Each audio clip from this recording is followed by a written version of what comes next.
नशा और शराब मत करो जिंदगी खराब, कुछ पल का नशा सारी उम्र की सजा। नमस्कार। घणी इज्जत, घणो स्नेह, घणी लागणी आपी, હું લક્ષુએ પહેલાં જેને મને 100 આંગળી આપી, એવા પરમ કૃપાળી શ્રી કૃષ્ણના ચરણોમાં કોટી કોટી વંદન। અત્રે ઉપસ્થિત ભારતની બૌદ્ધિક સંપદા, આચાર્યશ્રીઓ તથા આદરણીય ગુરુજનો અને તમામ વડીલોને કાર્તિકના પ્રણામ। આજે હું તમને વ્યસન મુક્તિ વિશે કહીશ। મનુષ્યો કરતાં પ્રાણીઓ ચતુર છે, કારણ કે તે વ્યસન કરતા નથી, પરંતુ આજનો બુદ્ધિશાળી માણસ વ્યસન કરીને જાતે જ રોગોને નોતરે છે। આપણે ત્યાં પ્રાણીઓ માટે એક કહેવત છે, ઊંટ મૂકે આંકડો ને બકરી મૂકે કાંકરો, પરંતુ આજનો બુદ્ધિશાળી માણસ કંઈ જ મીકતો નથી, તે ઝેર પણ પીવે છે। સિગરેટના દરેક પેકેટ ઉપર તથા દરેક સિગરેટ ઉપર લખેલું છાપેલું હોય છે કે વ્યસન પીવું, સિગરેટ પીવી એ સ્વાસ્થ્ય માટે હાનિકારક છે, પરંતુ છતાં લોકો તેને પીવે છે।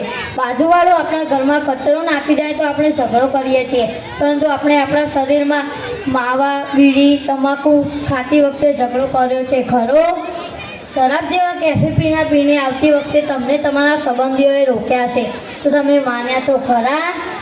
ભલે ને મોત આવી જાય, ભલે ને શરીરમાંથી વહેલા વિદાય મળી જાય, પરંતુ માવા તો બંધ નહીં જ કરું, દારૂ તો નહીં જ છોડું, સિગરેટ તો બંધ નહીં જ કરું, આવું કહેવાવાળા તમને ઘણા મળશે, પરંતુ એમને જઈને એટલું જ કહેવાનું છે કે તારા શરીર પર તારા એકલાનો હક નથી, તારા શરીર પર તારા જન્મ દેનાર તારા માતા પિતા, તારી પત્ની તથા તારા બાળકોનો પણ હક છે। તો તું શા માટે જાતે કહીને તારા શરીરને આ પરિસ્થિતિમાં મૂકે છે?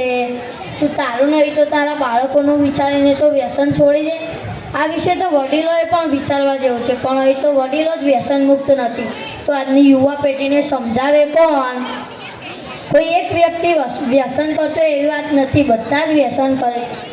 વ્યસન છોડો ઘરને જોડો, વ્યસન છોડો ઘરને જોડો। જે રમે જુગાર ને પીવે દારૂ, જે રમે જુગાર ને પીવે દારૂ, તેના છોકરા તેને જ ભવિષ્યમાં લગાવે ઝાડુ। વ્યસન કોઈ ફેશન નથી, વ્યસન કોઈ ફેશન નથી। જે પીવે દારૂ તેનું જીવન ના હોય સારું।